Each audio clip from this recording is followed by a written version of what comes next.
आता हात हाणायचे आपल्याला.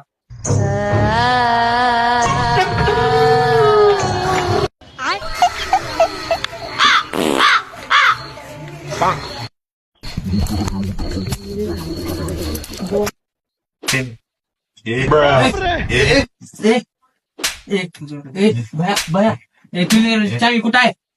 चावी हो का? इकडून तिकडं जावा, त्या रूमच्या पाठीमागे एक वाकड्या दिशेला जावा, तिथं त्या देवळी चावी ठेवलेली आहे. तिची रूम कुठे आहे? त्या ह्याच्या पलीकडच्या रूम मध्ये. मग